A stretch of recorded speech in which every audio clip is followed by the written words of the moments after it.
더 배움 합격의 공식 약속의 이름 최승걸입니다. 자, 오늘 291페이지에 나와 있는 무장 독립전쟁 우리가 이제 또 이렇게 끓어오르는 그런 가슴을 안고 요또 공부를 한번 해봐야 되겠죠.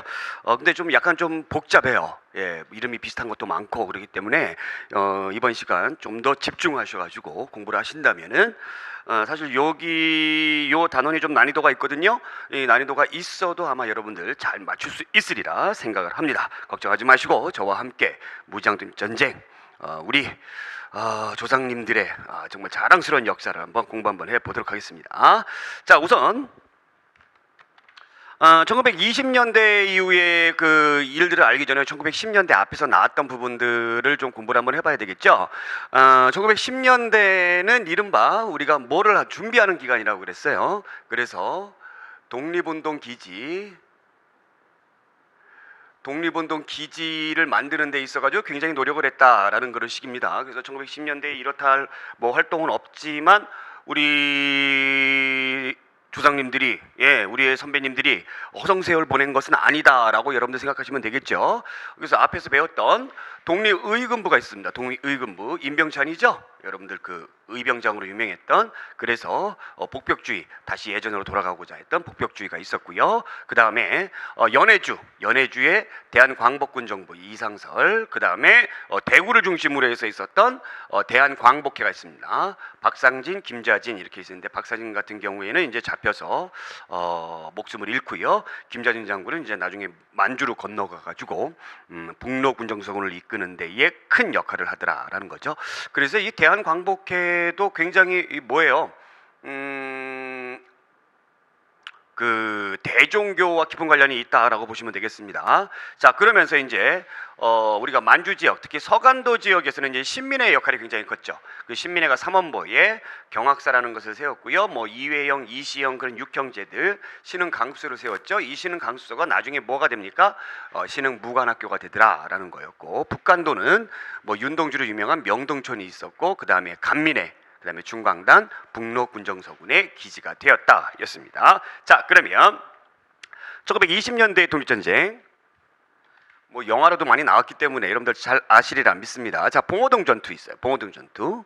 자, 봉오동 전투는 만주 독립군의 국내 진공작전, 이렇게 계속 이제 우리나라를 이렇게 들어오게 되면서 게릴라 전술을 막 폈던 것이죠. 그러다 보니까 이제 일본 애들이 보복하기 위해서 기습을 했습니다. 그러나 우리가 이제 다 알고 있더라라는 얘기입니다. 다 알고 있더라.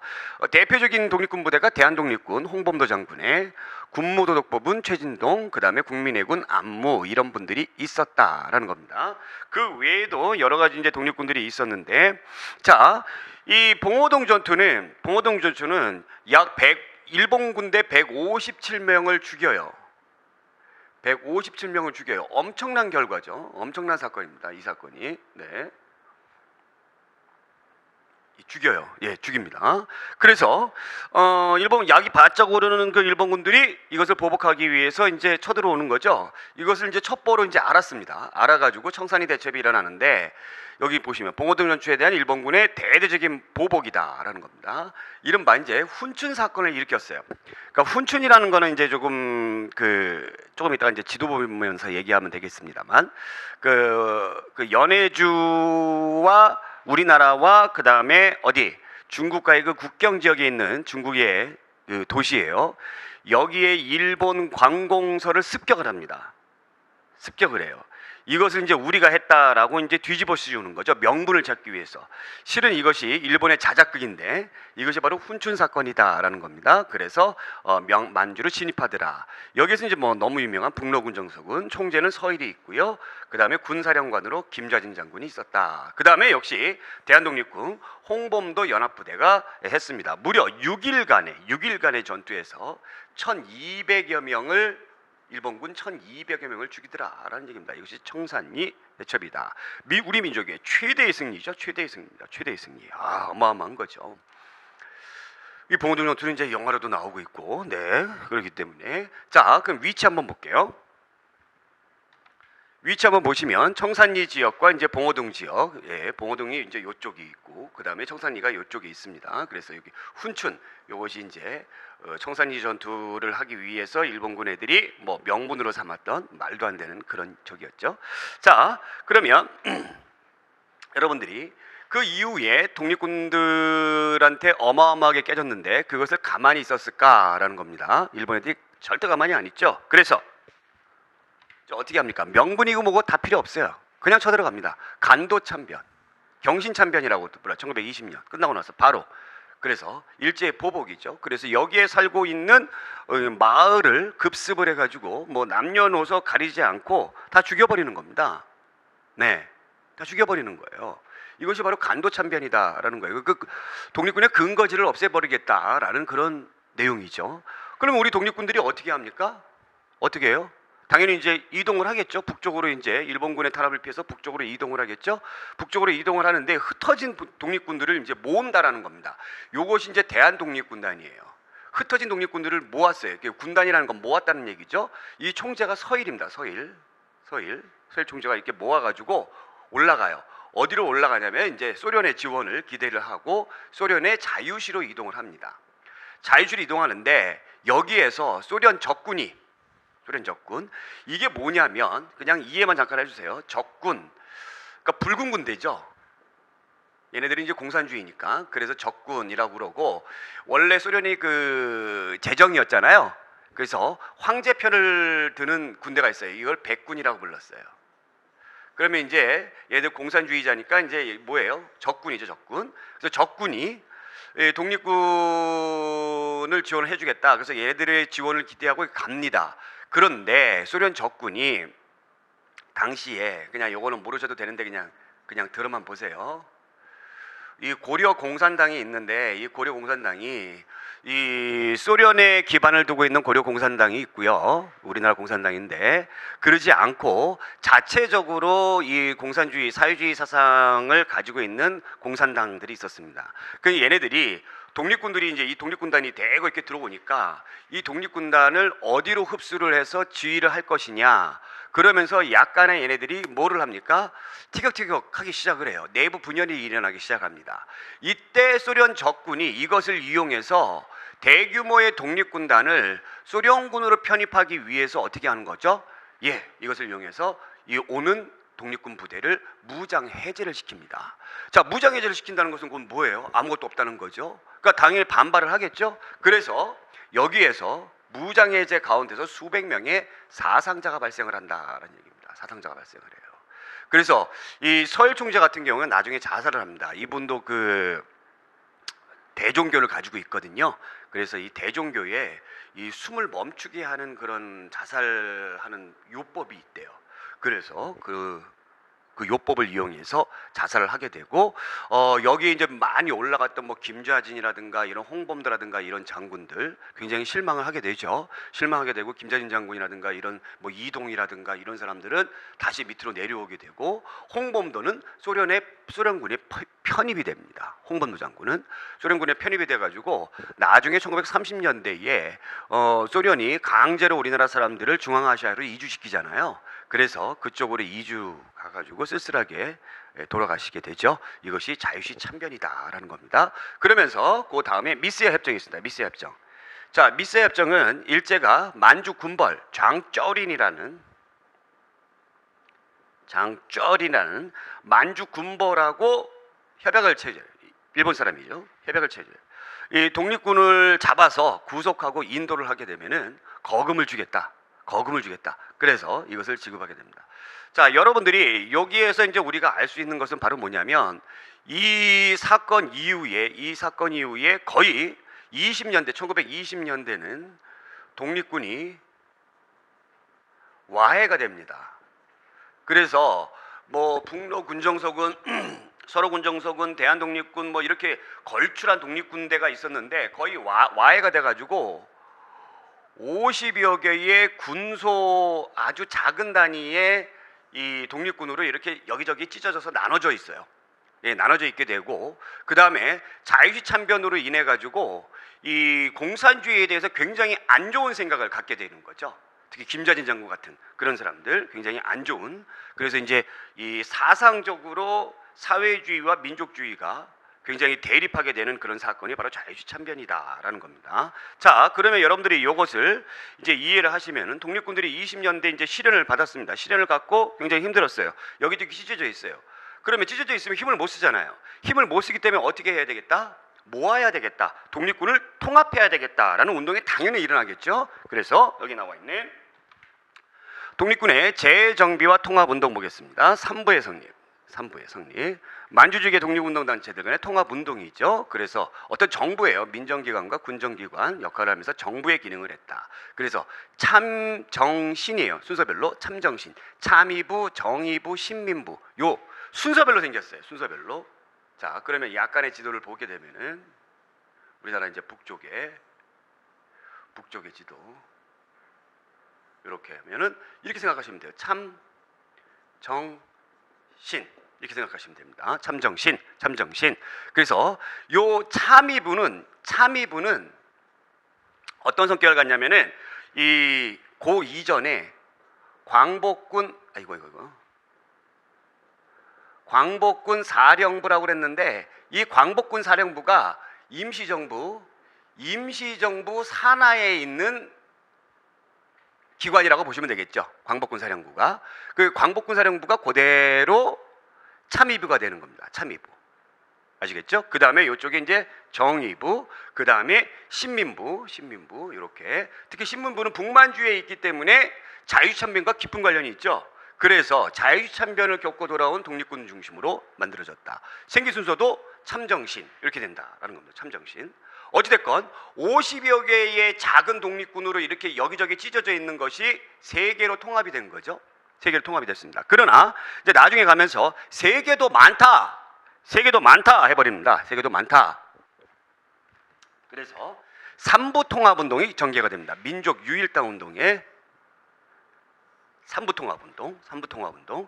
이미 국내에서는 민족 유일당 운동이 전개가 되고 있었죠. 그래서 사회주의와 민족주의자들 간의 민족 유일당 운동이 전개가 되고 있었는데 그게 이제 대표적인 것이 바로 뭐였어요? 신간회였죠. 그러니까 거기에 어느 정도 영향도 받은 부분이 있습니다. 1927년에 신간회가 결성이 됐기 때문에. 그래서 세 개로 나눠진 것을 이제 두 개로 국민부, 그 다음에 혁신위회 이렇게 만들어지더라라는 얘기입니다. 혁신위회. 그러니까 혁신위회가 국민의회가 지도를 놓고 봤을 때 왼쪽에 혁신위회가 왼쪽에 있으면 지도를 놓고 봤을 때 왼쪽에 있으면 국민부는 오른쪽에 있다라고 보시면 돼요. 그래서 국민부가 나중에 조선혁명당, 조선혁명군, 그러니까 국민부 내에 있는 여당이 조선혁명당, 국민부 내에 있는 부대가 조선혁명군이에요. 그 다음에 혁신위회에 있는 여당이 한국독립당, 혁신위회에 있는 부대가 한국독립군이에요. 요거를 그림으로 표시를 하면은 이렇게 되더라라는 얘기입니다. 이렇게 되더라. 참정신이 있었죠? 요것이 이제 세 개가 두 개로 나눠지게 됩니다. 국민부, 그 다음에 혁신위회. 자, 나눠지게 되는데 요 국민부, 여기 조선혁명당 이건 누가 이끌었냐면 양세봉이라는 사람이 이끌었어요. 양세봉. 그 다음에 혁신위회는 누가 이끌었냐면 지청천이 이끌었습니다. 지청천은 우리가 들어봤죠. 신흥무관학교에서도 이 무관들을 양성했던 아주 유명한 분이었죠. 그래서 여기 한국독립당, 한국독립군 이끌었던 사람이다라는 겁니다. 둘 중에 어디가 더 임시정부와 더 가까웠느냐, 좀 친했느냐, 바로 이제 이쪽이 혁신위회 쪽이 조금 더 친했다라고 보시면 되겠습니다. 조선혁명당, 조선혁명군은 약간 그 어떤 민족주의자 진영도 들어갔지만 여기에 사회주의자 진영들도 여기에 같이 소속이 돼 있다라고 보시면 되겠어요.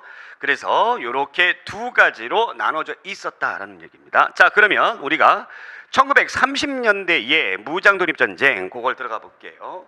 요걸 들어가기 전에 제가 약간의 자료를 준비를 했는데요. 잠깐 보겠습니다.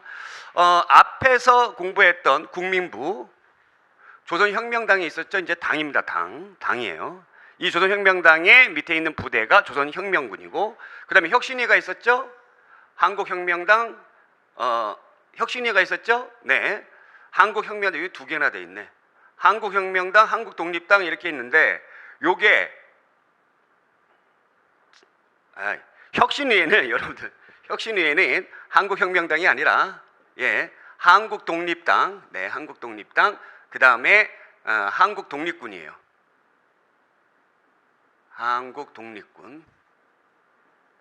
독립군이에요. 이렇게 기억하세요. 아시겠죠? 요거 얘는 잊어버리세요.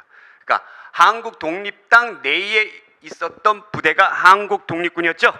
네, 이렇게 기억해 주시면 되고, 요것을 이제 지청천이 이끌었는데 요것을 다른 또 당하고 합해 가지고 한국독립당이 신한혁명당으로 이렇게 이름을 바꿉니다. 이렇게 이름 바꿔요. 이렇게 기억해 두세요. 아시겠죠? 같은 분이 만든 거예요. 중국 내에서는 한국독립당인데 여기 한국독립당 똑같죠? 그러니까 이름만 같은 겁니다. 이름만 같은 거예요. 조소왕이 만들었어요. 1930년에 조소왕. 그 다음에 김원봉의 의열단이 이렇게 있었습니다. 자, 그러면서 30년대에 들어오게 되면서 이렇게 이제 당들이 많이 있지 않습니까? 그래서 당들을 우리가 통합하자. 누가 주도를 해가지고 의열단이 주도를 해가지고, 왜냐하면 의열단이 굉장히 많은 활동을 했기 때문에 입김이 셌어요. 김원봉이 입김이 셌어요. 그래서 의열단이 주도를 해가지고 5개의 당이 만들어지게 되는데 그것이 이제 조선민족혁명당이에요. 그 의열단도 들어오고 얘도 한국독립당도 들어오고 신한혁명당도 들어오고 여기도 들어오고 이렇게 해서 하나의 단일화된 그런 저기가 만들어집니다. 그럼 누가 주도가 된 거예요? 의열단이 주도가 된 거예요. 의열단이 주도가 된 거예요. 자, 의열단이 주도가 됐는데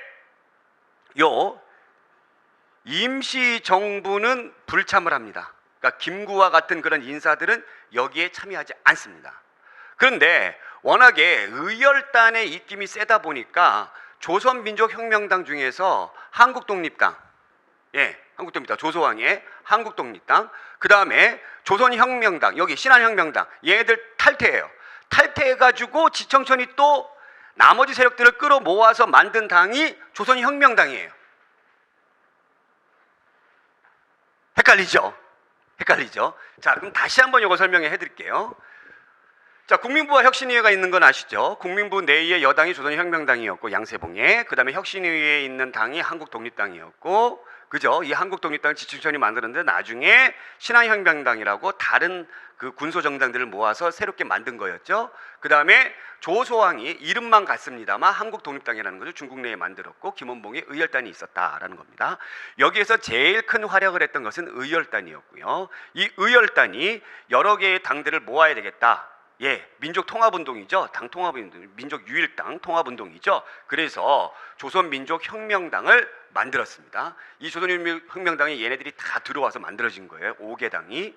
그런데 나중에 의열단, 특히 이 사회주의자들의 어떤 입김이 강하다 보니까 결국에는 한국독립당, 조소왕의 한국독립당과 그 다음에 여기 신한혁명당 요 멤버들이 빠진다라는 얘기죠. 빠지면서 지청천이 새롭게 이름을 개칭한 당이 이제 조선혁명당이다. 이렇게 여러분들이 생각해 주시면 되겠습니다. 아시겠죠? 자, 그러면 30년대 무장독립전쟁을 볼게요. 30년대 무장독립전쟁은 20년대하고 다르게 한중연합작전이다라는 겁니다. 한중연합작전이다. 이게 뭔 말이냐? 20년대에는 중국 애들이 우리나라 애들하고 뭐 일본에 대해서 별 큰 이해관계가 없었어요. 그런데 30년대 들어오게 되면서 만주사변을 일으키고 37년도에 이제 뭐 만들어졌죠? 중일전쟁 이런 것이 일어났죠. 그러면서 일본이 우리나라와 중국의 뭐가 되는 겁니까? 공공의 적이 돼버립니다. 공공의 적. 그래서 같이 한중연합작전을 30년대는 하더라라는 얘기입니다. 한국독립군, 우리 아까 나왔었죠? 한국독립군 지청천에. 그래서 중국 호로군하고 연합을 한다. 호로군이 뭐냐면 호로군이 이 열차 노선 있죠? 노선. 열차가 있잖아요. 이게 노선 있잖아요. 이 노선을 지키는 부대예요. 철로를 지키는 부대를 호로군이라고 불렀어요. 이게 보호한다. 그러니까 이거는 일본 애들이 이 중국 사람들을 이렇게 돈 주고 사가지고 이거 했는데 얘네들 대접을 제대로 안 해줬어요. 그래서 여기하고 연합을 하게 되는 겁니다. 그래서 이쪽 지역에서 전투가 있었는데 쌍성보 전투, 대전자령 전투, 사도하자 전투 이렇게 아주 유명한 전투가 있었다라는 겁니다. 요거 약간의 암기 팁이 있어요. 독립군이 지천이네. 이 일본 애들이 샹 뭐하자? 전차 사자. 전차사자, 전차로 밀어버리자. 이렇게 외우세요. 독립군이 지천이네 쌍, 전차사자. 이렇게 외우세요. 네, 그러면 이거는 한국 독립군 지청천 쌍성보 전투 대전자령 전투 사도하자 전투다라는 겁니다. 그럼 얘네들은 지청천이기 때문에 대한민국 임시정부로 군국 관내로 이동하더라. 빨리 이동하는 거죠. 그 다음에 조선혁명군 이거 누구죠? 여러분들 양세봉이죠? 네, 양세봉인데 중국 의용군과 깊은 관련이 있습니다. 이 중국 의용군은 중국 내에 공산주의자들이 많이 있는 그런 부대라고 보시면 되겠어요. 그래서 남만주 지역에서 영릉과 흥경성 전투 이렇게 했는데 양세봉이 죽습니다. 밀정에 의해서 암살당해요. 그리고 그 이후에 세력이 약해진다라는 겁니다. 굉장히 잘 싸웠어요. 양세봉이 굉장히 유명했던 사람이에요. 그래서 이 양세봉은 우리나라 독립운동가 중에 유일하게 묘가 2개가 있습니다. 북한에 하나 있고요. 그 다음에 우리나라에 하나가 있어요. 우리나라에 있는 건 가묘고요. 그 다음에 북한에 있는 건 진짜 묘소입니다. 그러니까 우리나라와 북한 두 지역에서 양세봉을 굉장히 인정을 한다는 거죠. 네. 자, 그러면 만주 지역의 항일 유격 활동을 보겠습니다. 1920년대 만주 지역, 1920년대 사회주의 사상이 전파됐죠. 그래서 중국인과 조선인과의 협력관계가 형성되는데 여기에는 동북 항일 영군이나 조국 광복회 얘네들은 전부 다 공산주의자다라고 보시면 되겠어요. 공산주의자라고 보시면 되겠어요. 그래서 김일성하고 깊은 관련이 있습니다. 김일성하고. 네, 이렇게 이해하시면 되겠습니다. 아시겠죠? 그리고 얘네들은 어떤 부대라기보다는 게릴라 전술을 많이 썼던, 즉 유격대, 특공대. 그래서 치고 빠지는 이런 쪽이었어요. 동북 항일 영군, 그러니까 연합부대입니다. 이거 뜻을 잘 기억하세요. 동북 항일, 동쪽 북쪽에 있는 일본에 대항하는 연합부대. 그래서 중국 공산당하고 한인 사회주의자, 그러니까 중국 공산당하고 우리나라 공산당하고 같이 연합부대입니다. 근데 어디가 더 많았냐면 한인 사회주의, 요게 더 많았다라는 겁니다. 동북인민혁명군이었는데 이제 이것으로 재편을 했어요. 그러다가 얼마 안 있다가 조국 광복회라는 것을 만들었는데 조국 광복회가 이제 얘네들 빼는 겁니다. 중국 공산당 몇 명 안 되니까 쟤들 빼고 우리끼리만 하자. 또 그다음에 민족주의자들도 있으니까 어찌됐건 조선 사람들로만 하자. 이렇게 만들어진 거예요. 그러면서 어찌됐건 동북 항일 영군의 그 일대대인가? 예, 일군 동북 항일 영군의 1군. 이게 김일성입니다. 김일성이 대장이었어요. 이 사람이 보천보 전투에서 이 조국 광복을 이끌었던 사람이 김일성이에요. 그러니까 똑같아요. 근데 시험 문제에 이 두 가지를 같이 나오지는 않고 이 동북 항일 영군이 했던 전투가, 유명한 전투가 뭐냐, 그럼 보천보 전투다라고 생각하시면 되겠습니다. 우리나라 들어와가지고 치고 빠졌던, 그러면서 김일성의 이름이 우리나라 사람들한테 알려지게 됐던 계기가 됐던 것이 바로 이제 보천보 전투다. 예? 자, 그래서 이것도 그냥 약간의 암기 팁으로 이렇게 생각합니다. 천보만 가자. 조국 광복이 가깝다. 조국 광복을 위해 천보만 가자. 그 조국 광복회는 보천보 전투다. 이렇게 생각하시면 되겠습니다. 그런데 게릴라 전술이고 이제 일본 애들이 1930년대 후반부터 본격적으로 중일 전쟁을 일으키게 되면서 사실 이쪽에 이제 입지가 없어지게 되는 거죠. 그래서 1940년대 들어오게 되면은 거의 얘네들이 어디로 갑니까? 소련으로 탈출을 합니다. 탈출을 해가지고 소련군이 돼요. 그러다 보니까 이제 김일성이 소련 군복을 입고 나중에 우리가 광복되고 나서 북한 지역으로 소련군과 함께 같이 들어오게 되죠. 그런 것을 이제 우리가 알 수가 있다라는 겁니다. 자, 그러면 여기 이제 이게 나와 있죠. 자, 이쪽에 한국 독립군, 우리가 이제 이 북간도 지역이죠. 이쪽에서 쌍성보, 사도하다, 대전자령, 그 다음에 남만주 지역이 조선혁명군, 그 다음에 이제 동북 항일영군, 게릴라 전술, 요 국내 진공했던 그런 모습들을 우리가 지도로 볼 수가 있고요. 자, 아까 제가 간단히 설명을 드렸던 중국 관내의 독립운동 보겠습니다. 여러분들 민족혁명당, 조선의용대 있는데 이거 민족혁명당을 조선민족혁명당이라고 보시면 돼요. 아까 제가 설명했던 거라고 보시면 돼요. 1935년도에 난징에서 의열단, 한국독립당, 조선혁명당 뭐 이런 당 등의 5개 단체가 통합이 됩니다. 조선혁명당 같은 경우에는 아까 양세봉, 한국독립당 같은 경우에는 한독당 같은 경우에는 이제 그 뭐였죠? 조소왕이었고 그 다음에 이름이 똑같은 한국독립당 이것이 신한혁명당으로 바뀐다고 그랬죠. 그래서 요건 또 누구였어요? 지청천. 그래서 5개의 단체가 통합이 된다라는 겁니다. 그래서 민족주의 진영과 사회주의 진영이 통일전선 정당이다. 그런데 민족주의계의 일부 인사들이 탈당을 합니다.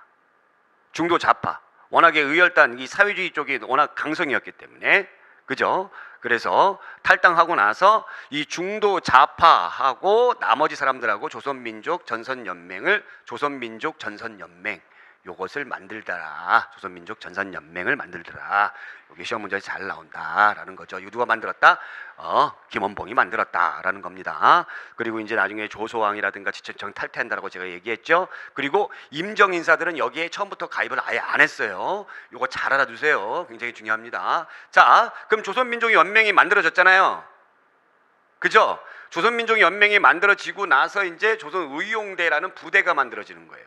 이 조선의용대가 너무너무 유명한데 조선민족연맹의 군사예요. 산하부대예요. 하나부대. 국민안정부 지원을 받았습니다. 자, 그런데 여기에서 조선의용대 화북지대, 요 화북지대에 있는 애들은 탈퇴를 해버립니다. 왜 탈퇴를 합니까? 김원봉이 어디로 들어가기 때문에 광복군에 합류하기 때문에 이게 싫어. 임시정부에 들어가는 게 싫어. 그래서 요쪽은 나중에 뭐가 되냐면 조선의용군이 돼버려요. 이건 누가 이끄냐면은 김두봉이란 사람이 이끌어요. 그럼 김원봉하고 김두봉하고 이게 무슨 관계예요? 형제예요? 아니에요. 원, 투, 뭐 이거 아닙니다. 전혀 관계없어요. 뭐 알고 보니까 서로 뭐 아주 먼 친인척 관계라고는 하는데 아닙니다. 이거 아니에요. 아시겠죠? 그래서 이 조선의용군은 나중에 이 인민군, 북한군을 형성하는데 기초가 되죠. 그죠? 그리고 또 한편 한국국민당이라고 있는데 한국국민당 이거는 김구등의 임시정부 핵심 인사들이 중심이 돼서 만들어진 당이다라는 겁니다. 그래서 뭐 여기에는 김구도 들어가고 뭐 조소왕도 들어가고 또 그다음에 지청천도 들어가고 이렇게 들어가더라라는 얘기죠. 임시정부의 뭐가 되는 겁니까? 여당이 되는 거죠. 자, 그러한 내용들을 우리가 볼 수가 있고 여기 보시면 요 그림이 한번 시험 문제에 나온 적이 있죠. 그래서 뭐 조선의용대 화북지대, 예난으로 이동, 조선의용대 산으로 집결, 한일북상, 조선의용대 창사 38년에 김원봉이. 그래서 이 조선의용대 김원봉의 조선의용대는 어디로 들어가고 광복군으로 들어가고 조선의용대 화북지대는 어떻게 되었다? 나중에 조선의용군으로 개편이 됐다라는 겁니다. 자, 그런 내용들이 여기 나와 있고 여러분들이 요거 잘 정리를 해 주셔야 된다라는 거죠. 그래서 우리가 독립전쟁에 대해서 그 계보에 대해서 알아봤고요. 다음 시간에는 우리가 드디어 감잡기 문제까지 의거 활동과 광복의 기운 이 감잡기 문제까지 한번 알아보도록 하겠습니다. 오늘 여기까지 고맙습니다.